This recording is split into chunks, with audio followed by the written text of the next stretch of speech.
어느 기자가 1조 원의 자산가를 인터뷰한 적이 있었습니다. 그 기자는 자산가에게 당신은 1조 원이라는 엄청난 돈을 모으게 되었는데 이제 하고 싶은 일이 있으십니까? 이런 질문을 했답니다. 그러자 그 자산가는 조금의 망설임도 없이 딱 한마디를 했답니다. 2조. 누구나 갈망을 갖고 살아가죠. 인생에 있어서 갈망, 욕망, 또 욕구가 없으면 사실 그것도 건강한 것은 아닙니다. 보시는 것 어떤지 모르겠지만 제가 나름 건강한 편입니다. 그래서 입원 한번 한 적 없고 건강히 잘 지냈는데 태국에서 사역하다가 댕기열에 걸린 적이 있습니다. 근데 하루는 몸이 너무 아파서 끙끙 앓다가 한 2, 3일을 앓았습니다. 근데 약을 먹어도 열이 떨어지지 않고 그래서 이 상태로는 안 되겠다. 아파도 병원 가서 아파야지 하고 병원에 갔더니 이제 검사를 했는데 검사하자 이제 댕기열이라고 입원을 해야 된다고 했습니다. 한 일주일 정도 이제 입원을 했는데 참 힘든 시간이었죠. 일주일 동안 댕기열이 약이 없습니다. 그래서 그냥 몸으로 버텨야 됩니다. 일주일 동안 너무 아프면 진통제를 달라고 해서 이제 주사를 맞고 약을 먹고 그랬는데 가장 힘든 게 뭐였냐면 이 약을 먹기 위해서는 밥을 먹어야 되는데 정말 밥이 넘어가지 않는 겁니다. 그런 표현하지 않습니까? 밥을 먹는데 모래알 씹는 것 같다고. 제가 정말 처음 그 경험을 했습니다. 아무 맛도 안 느껴지고 밥도 푸석푸석하게 느껴지고 막 모래알 씹는 것처럼 정말 한 입, 두 입 먹는 게 고역일 정도로 너무 힘들었습니다. 그래서 그때 정말 입맛이 없다는 게 무엇인지 한번 깨달은 적이 있는데 우리가 건강하면 식욕이 있는 게 당연하죠. 식욕이 있어야 맛있게 밥을 먹고 건강하게 살아갈 수 있습니다. 근데 우리 안에는 식욕뿐만 아니라 다양한 욕구가 있죠. 안전에 대한 욕구도 있고 인정받고자 하는 욕구도 있고 여러 가지 욕구가 있습니다. 그래서 미국의 심리학자인 아브라함 매슬로우라는 사람은 인간에게 5단계의 욕구가 있다라고 얘기를 합니다. 첫 번째 욕구는 생리적인 욕구인데 말 그대로 잘 먹고 잘 자고 잘 배설하고 그냥 가장 기본적이자 또 필요한 이 생리적인 욕구. 근데 이게 채워지면 두 번째 욕구가 생기는데 그건 뭐냐면 안전에 대한 욕구라고 합니다. 이것은 위험으로부터 자신의 몸을 보호하거나 또 건강을 지키고자 하는 욕구, 또 경제적으로 또 직업적으로 안정감을 갖고자 하는 욕구인데 저희 집에도 언젠가부터 식탁 위에 비타민이 하나 둘씩 늘어나기 시작했습니다. 왜 그렇게 많은 분들이 비타민을 챙겨 먹습니까? 건강을 챙기고자 하는 안전에 대한 욕구 때문이죠. 세 번째 욕구는 사회적인 욕구입니다. 다른 사람과 좋은 관계를 맺거나 직장이나 학교에 소속되어서 사회의 일원으로서 살아가고자 하는 욕구, 우정, 사랑, 연대, 또 함께하는 동료의식 이런 것들이 다 여기에 포함이 됩니다. 사람은 누구나 혼자 살 수 없고 어딘가에 속해 있고 다른 사람들과 관계하는 그 안정감이 필요한데 사회적 욕구가 바로 여기에 속합니다. 네 번째 욕구는 존경 욕구라고 합니다. 다른 사람들로부터 인정받고 좋은 평가를 받고 싶은 욕구이죠. 이를 통해 또 나 자신을 존중하고 존경하는 욕구가 여기에 속합니다. 그래서 자존심, 자아 존중감 이런 것들이 여기에 속하고요. 마지막 욕구는 자아 실현의 욕구라고 하는데 스스로 발전하고 성장하고자 하는 욕구이고 끝없이 자기 자신을 발전시키고 싶은 욕구. 그래서 신체적으로 정신적으로 건강한 사람이라면 이러한 욕구들이 우리 안에 있고 또 이 욕구를 채우기 위해 살아간다고 말을 합니다. 근데 여러분 어떻습니까? 우리 안에 다양한 욕구들이 있는데 여러분들은 이 욕구들을 잘 채우고 살아가십니까? 많은 사람들 보면 욕구불만인 상태로 살아가는 것을 보게 됩니다. 사람마다 다르겠지만 우리의 욕구와 바람이 그렇게 쉽게 채워지는 것 같지는 않습니다. 더 많이 소유하고 싶고 더 높이 올라가고 싶고 더 많은 영향력을 미치고 싶은 것이 우리의 욕망이고 또 우리의 모습입니다. 역사상 가장 뛰어난 수영 선수를 꼽으라 하면 대부분 마이클 필프스라는 선수를 꼽을 것입니다. 엄청난 금메달을 목에 걸고 있는데 이 사람이 왜 역사상 가장 뛰어난 선수냐 하면 이 사람이 올림픽에서 딴 금메달의 개수만 23개가 되고 전체 메달이 28개를 땄다고 합니다. 한번 생각해 보시기 바랍니다. 올림픽은 전 세계에서 가장 뛰어난 사람들이 모여서 경쟁을 하는 곳인데 거기에서 23개의 금메달을 땄다는 건 어마어마한 일이죠. 그래서 이 선수는 올림픽에서 가장 많은 금메달을 딴 선수로 기록되어져 있는데 그런 이런 마이클 펠프스라는 사람이 이제 은퇴하고 나서 우울증이 찾아왔다고 합니다. 그러면서 그 사람이 한 말이 정상에 서보았지만 거긴 텅 비어 있었다. 이런 말을 했다고 합니다. 가장 높은 자리에 올라가 봤고 거기에 가면 나를 채워줄 만한 어떤 행복, 만족감이 있을 것 같은데 거기 가보니 텅 비어 있었다. 그러면서 그 사람은 심한 우울증을 앓았다고 합니다. 우리가 부모로서 아이들을 참 잘 키우고 싶죠. 그래서 어릴 적에 보면 아이들을 향해서 하는 기대가 있죠. 하나밖에 없습니다. 잘 먹고 잘 자고 잘 싸기만 하면 된다. 건강하게만 자라다오. 이 부모의 마음 아니겠습니까? 근데 아이가 건강하게 자라면 무슨 생각이 들죠? 키가 조금만 좀 컸으면. 그러다가 이제 초등학교에 들어가고 성적표를 받아오는 순간부터 또 다른 기대가 생깁니다. 남들만큼 해야 되지 않겠냐? 네, 그래서 남들만큼 해서 중간 정도의 성적표를 받아오면 어떻게 만족이 되십니까? 조금만 더 노력하면 될 것 같은데 조금만 더 노력해서 10등을 하면 잘했다. 조금만 더 하자. 5등, 1등. 어떻게 1등을 하면 만족이 되실까요? 예전에 서울대 학생들을 대상으로 조사한 것을 본 적이 있는데 서울대 학생들이 다른 대학교 학생들에 비해 열등감이 그렇게 높다고 나왔습니다. 왜 그런가 보니까 맨날 1등만 하는 이 학생들이 서울대 가보니까 자기보다 더 똑똑하고 자기보다 더 공부 잘하고 천재인 사람들을 보면서 열등감을 느끼기 시작한다는 거죠. 아무리 잘해도 보면 또 자기보다 더 잘하는 사람이 있고 우리의 갈망이 그런 것 같습니다. 우리의 욕구는 만족하기가 쉽지 않고 또 잠시 만족하는 것 같아도 또 다른 갈망들, 욕구들 끊임없이 그래서 그 욕구를 채우기 위해 우리는 애쓰고 살아가죠. 그래서 오늘 예수님께서 하신 말씀이 참 새롭게 들립니다. 여러분 어떻습니까? 오늘 말씀 의에 줄이고 목마르다고 하셨는데 의를 빼고 이 괄호 안에 다른 거를 넣으면 좀 더 좋을 것 같지 않습니까? 돈에 줄이고 목마른 자는 복이 있나니 돈으로 배부를 것이며 성공에 줄이고 목마른 자는 복이 있나니 그들은 배부를 것이며 건강에 줄이고 목마른 자는 복이 있나니 그들이 건강으로 배부를 것이며 명예를 넣으면 어떨까요? 가족 평안.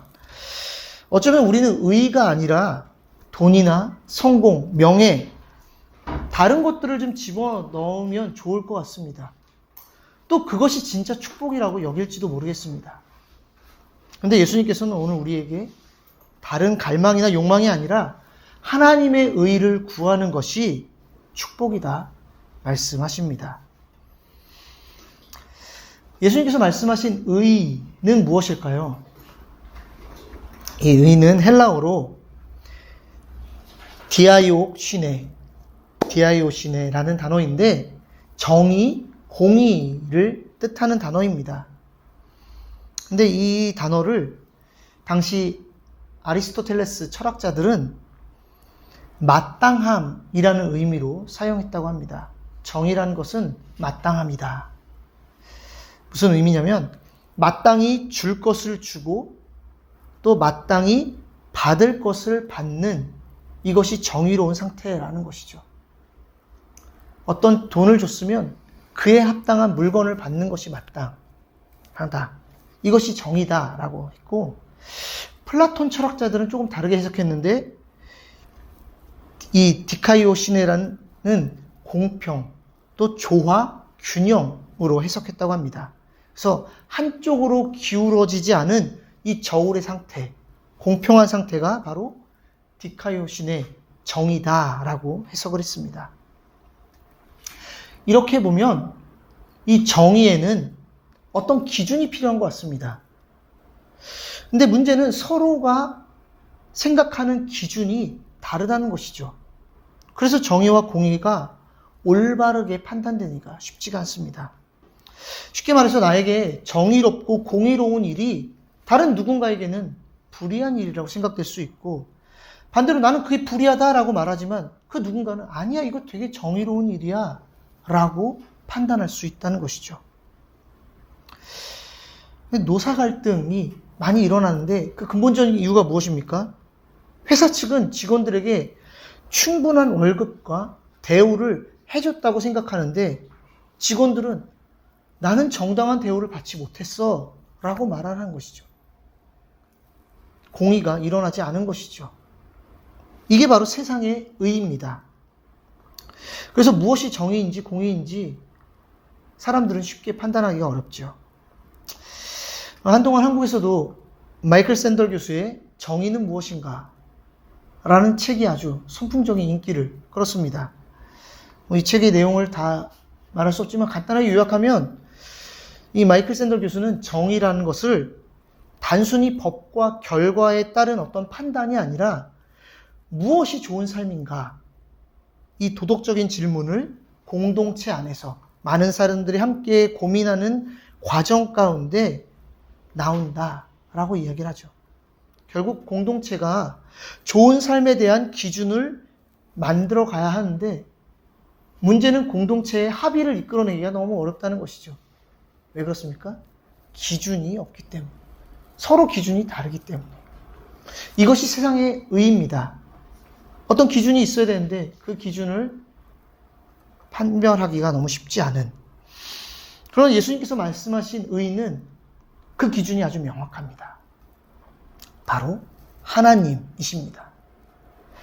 예수님이 말씀하신 의는 하나님 앞에서 죄가 없고 잘못이 없는 상태, 온전한 상태, 그리고 그렇게 하나님과의 올바른 관계를 맺은 그 상태를 성경은 의라고 말합니다.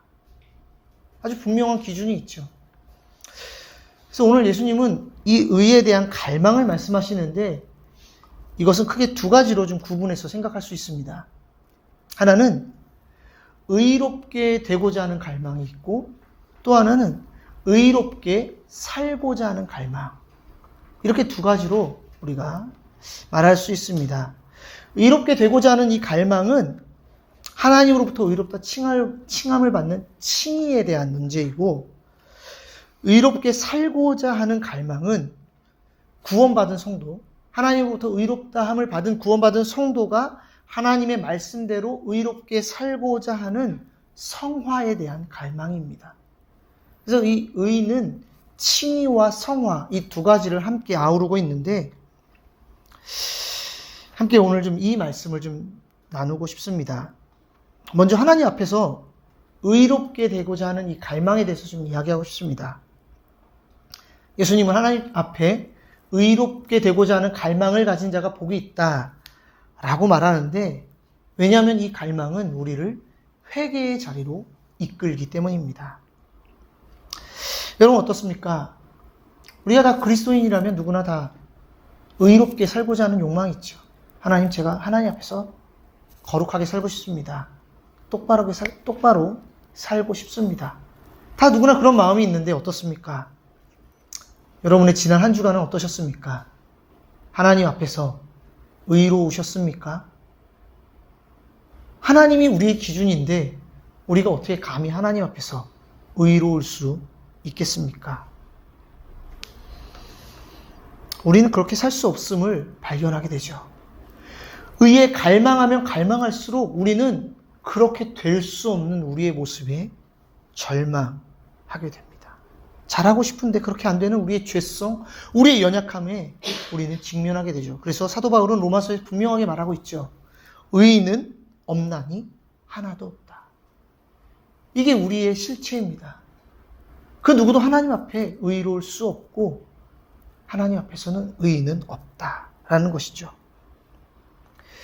그래서 사도 바울은 율법의 행위로도 하나님 앞에 의롭다 하심을 받을 사람은 누구도 없다라고 말합니다. 로마서 3장 20절 말씀은 이렇게 기록하죠.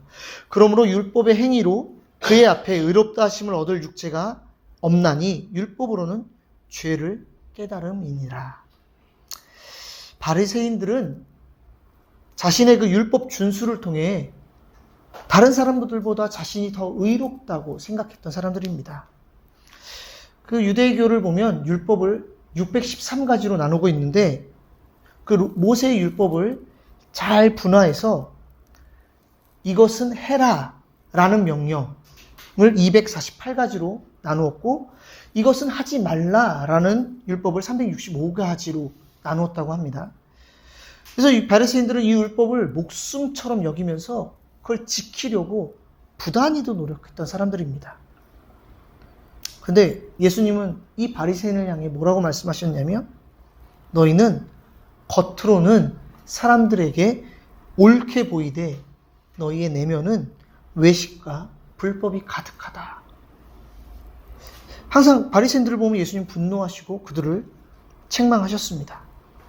왜냐하면 겉으로는 하나님 말씀대로 살아가는 척 하지만 우리의 마음까지는 하나님 앞에 의로울 수 없다는 거죠. 근데 바리새인들은 자신들이 행했던 그 행위로 나는 의롭다, 나는 거룩하다, 당당하게 살았기 때문이죠. 의로워지기 위해 노력하면 할수록 우리는 도저히 의로워질 수 없는 존재임을 깨닫게 되며 우리는 절망하게 됩니다. 그러나 이 절망은 우리를 겸손히 회개의 자리로 인도합니다. 하나님, 나는 의로운 존재가 될 수 없습니다. 하나님, 나는 죄악 투성입니다. 주님, 나를 도와주시옵소서. 이 사실을 깊이 깨닫는 순간 우리는 죄인을 의롭게 하시는 예수님의 십자가 앞에 비로소 나아가게 됩니다. 하나님은 예수 그리스도를 통해 우리를 의롭게 하시는 하나님의 의로 나타내셨습니다. 그리고 그 의는 예수님의 십자가 부활을 통해 그것을 믿는 믿음으로 말미암아 우리에게 주어진다라고 성경은 말하죠. 로마서 1장 17절 말씀은 이렇게 말하죠. 복음에는 하나님의 의가 나타나서 믿음으로 믿음에 이르게 하나니. 예수 그리스도께서 우리에게 행하신 그 일 통해서 하나님의 의가 나타났는데 우리가 믿음으로 말미암아 그 의를 취할 수 있다라는 것이죠. 도저히 의로울 수 없는 우리가 이제는 예수님 안에서 하나님의 의가 되었다. 의로울 수 없는 우리인데 우리를 향해 너희는 하나님의 의가 되었다라고 성경은 선언하고 있습니다. 다 함께 고린도후서 5장 21절 말씀을 함께 봉독했으면 좋겠습니다. 한 목소리로 읽겠습니다. 하나님이 죄를 알지도 못하신 이를 우리를 대신하여 죄로 삼으신 것은 우리로 하여금 그 안에서 하나님의 의가 되게 하려 하심이라. 아멘. 이것이 십자가를 통해 이루신 하나님의 의입니다. 죄를 알지도 못하신 예수 그리스도를 우리를 대신하여 죄로 삼으시고 그 대신하여 우리는 이제 하나님의 의가 되었다라는 것이죠. 예수님이 우리를 위해 대신 죽으시고 우리는 용서를 받게 되었습니다. 이게 플라톤이 말했던 디카이오신의 저울이 균형을 이룬 상태가 되었다는 것이죠. 우리의 죄값이 예수님의 죽음으로 인해 이제 균형을 이루고 의가 나타나고 이제 우리는 하나님의 의가 되었다라는 것이죠. 예수 그리스도의 십자가로 인해 우리는 의가 되었고, 그래서 다시 한번 정리하면 의에 대한 이 갈망이 우리를 겸손히 회개 자리로 이끌게 되고 우리가 죄인임을 고백할 수 있게 됩니다. 그리고 예수 그리스도를 통한 그 십자가 사건을 믿음으로 말미암아 우리는 하나님의 의가 되었다라는 것이죠. 그래서 예수님께서는 의에 대해 의롭게 되기를 갈망하는 자가 복이 있다 말씀하신 것입니다. 그리고 이렇게 예수님을 믿어 하나님으로부터 의롭다 칭함을 받은 사람은 의롭게 살고자 하는 갈망이 생깁니다. 이 갈망은 내가 스스로 의롭게 되고자 하는 노력이 아니라 이미 예수님 안에서 의롭게 된 존재로서 그 의로움의 상태, 하나님과의 올바른 상태, 올바른 관계를 맺고자 하는 갈망이 일어나는 것이죠. 의로움을 증명하려는 것이 아니라 이미 주어진 그 의로움의 상태 가운데 하나님과 올바른 관계를 맺으며 하나님의 의로 살고 싶은 갈망이 일어나는 것입니다. 예수님은 마태복음 6장 말씀에서 세상 염려와 걱정 가운데 살아가는 자들에게 이렇게 말씀하십니다. 그러므로 염려하며 이르기를 무엇을 먹을까, 무엇을 마실까, 무엇을 입을까 하지 말라. 이는 다 이방인들이 구하는 것이라. 너희 하늘 아버지께서 이 모든 것을 너희에게 있어야 할 줄 아시느니라. 그리고 이어 하신 말씀이 그 유명한 그런즉 너희는 먼저 그의 나라와 그의 의를 구하라. 그리하면 이 모든 것을 너희에게 더하시리라 말씀하십니다. 너희는 먼저 그의 나라와 의를 구하라. 그의 나라, 하나님의 나라에 대해서 지난주에 제가 잠시 말씀 가운데 설명을 했습니다. 하나님의 왕되심, 하나님의 주인되심을 인정하며 그분의 다스림 가운데, 그분의 통치 가운데 살아가는 것, 그 안에서 살아가는 것, 이것이 바로 하나님 나라이죠. 그리고 의를 구한다는 것은 하나님과의 올바른 관계를 구하는 것입니다. 다시 말해 하나님이 내 인생의 주인 되심을 인정하고 그분의 다스림 가운데 살아가면서 하나님과의 올바른 관계를 먼저 설정하는 것이 중요하다는 것이죠. 이것이 되면 무엇을 먹을까, 무엇을 마실까, 무엇을 입을까 세상 걱정과 염려와 근심 가운데 살아가는 것이 아니라 하나님의 뜻이 이 땅 가운데 이루어지는 것을, 하나님의 정의와 공의가 이 땅 가운데 이루어지는 것을 갈망하며 살아가는 의에 줄이고 목마른 자가 되어진다라는 것입니다. 하나님은 아모스 선지자를 통해 하나님이 기뻐하시는 세상, 하나님의 정의와 공의가 이루어지는 세상이 무엇인지 보여주셨습니다. 오직 정의를 물같이, 공의를 마르지 않는 강같이 흐르게 할지어다. 이것이 하나님의 나라입니다. 이것이 하나님이 꿈꾸는 세상이죠. 그런데 우리가 사는 세상은 어떻습니까? 정의와 공의가 실종된 세상 가운데 우린 살고 있지 않습니까?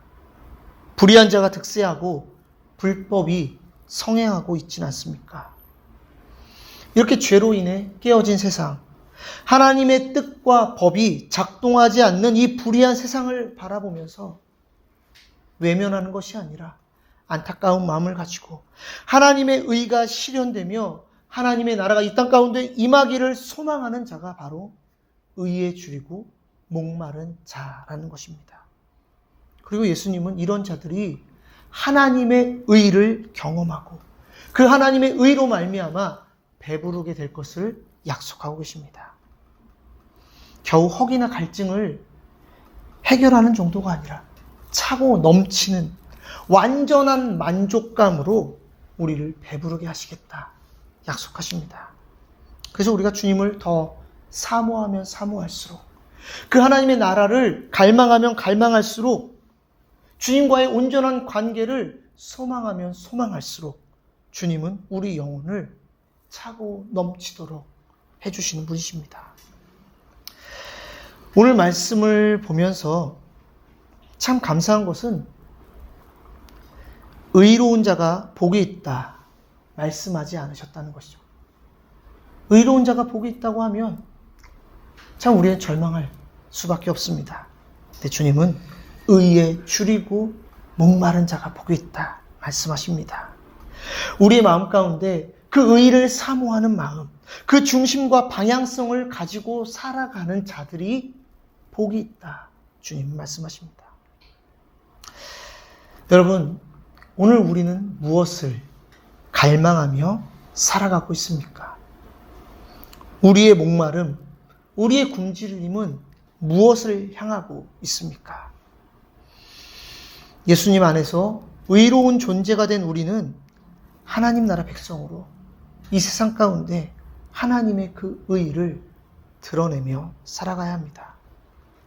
세상의 부조리와 불의, 죄악 가운데 거룩한 분노를 느끼고 그 세상 가운데 대항하면서 하나님의 정의가 이 땅 가운데 이루어지기를 갈망하며 살아가는 것이 새로운 하나님 나라 백성의 삶이다. 주님은 말씀하십니다. 마지막으로 의에 줄이고 목마른 삶을 살았던 한 사람을 좀 소개하고 싶습니다.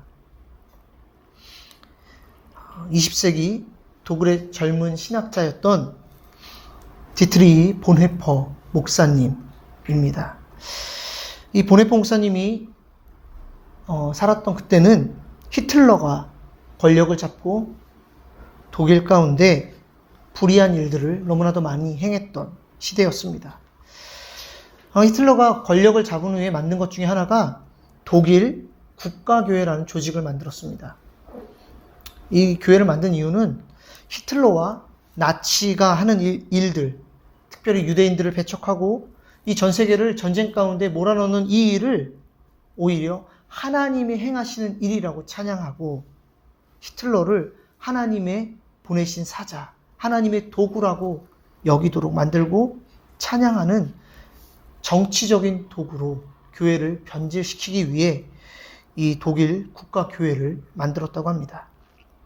근데 이에 반발해서 신실한 목회자들, 신학자들은 교회는 국가의 하인이 아니라 하나님의 말씀에 순종해야 한다며 바르멘 선언이라는 것을 발표했는데 이때 가장 결정적인 역할을 했던 분이 바로 본헤퍼 목사님이죠. 당시 교회들은 이런 히틀러의 모습을 보면서 동조하거나 또 외면했다고 합니다. 목소리를 드러내지 못했던 거죠. 그때 본헤퍼는 교회가 불의 앞에 침묵한다면 교회는 더 이상 교회가 아니다. 악에 대항하지 않는 것은 악을 돕는 것이다. 말하면서 히틀러 암살 계획을 세우기 시작합니다. 그러면서 했던 말이 만약 미치광이 운전사가 버스를 운전할 때 당신은 부상자를 위해 기도만 하고 있을 것인가? 아니면 그 미치광이 운전사를 끌어낼 것인가? 말을 했다고 합니다. 그렇게 실제로 히틀러를 암살하기 위해 계획을 세우다가 발각이 돼서 결국 39세의 젊은 나이에 교수형에 처하게 되었죠. 죽음을 앞두고 그 본헤퍼 목사님이 마지막까지 붙잡은 것은 자신의 생명이 아니라 하나님 나라의 정의와 공의였습니다. 세상의 불의에 침묵하지 않고 하나님의 의가 이 땅 가운데 이루어지기를 갈망했습니다. 그 갈망은 단순히 종교적인 행위, 기도로서만 이루어졌던 것이 아니라 그의 전 삶을 통해 표현되었습니다. 말씀을 준비하면서 의에 줄이고 목마른 사람들이 누구인가 좀 고민해봤는데 너무 많은 사람들이 있었습니다. 남아공의 넬슨 만델라 대통령, 흑백 분리 정책에 맞서서 싸우다가 27년 동안 감옥에 갇혔다가 석방인 후에도 복수를 하는 대신 용서와 화해로 나라를 하나 되게 만들었던 분. 또 20년 넘게 노예 무역의 그 폐해와 불합리함을 폭로하고 결국 노예 무역 폐지법을 이끌어냈던 윌리엄 윌버포스라고 하는 영국 정치인. 또 인종차별에 항거해서 비폭력 저항운동을 전개했던 마틴 루터 킹 목사님. 우리가 알던 또 모르던 많은 분들이 하나님 나라 의를 위해서 싸우고 헌신하였습니다. 또 그들의 삶을 통해 세상은 조금 더 정의로워지고 공의로워지고 하나님의 나라를 보게 되었습니다. 여러분 어떻습니까? 우리가 살고 있는 이 세상, 우리가 아는 것처럼 참 많은 불의와 불법이 성행하는 세상인데 우리는 이 세상 가운데 외면하거나 침묵하고 있지는 않습니까? 우리는 어떻게 하나님의 의를 드러내면 좋을까요? 개인적인 욕망, 야망, 눈앞에 보이는 세상적인 욕구에만 반응하며 갈망하는 인생이 아니라 하나님의 의, 이 땅 가운데 임하실 그 하나님의 정의를 갈망하며 날마다 하나님 앞에 나아가는, 또 그렇게 살아가는 우리 모두의 삶이 되기를 주님의 이름으로 축원합니다. 함께 기도하겠습니다.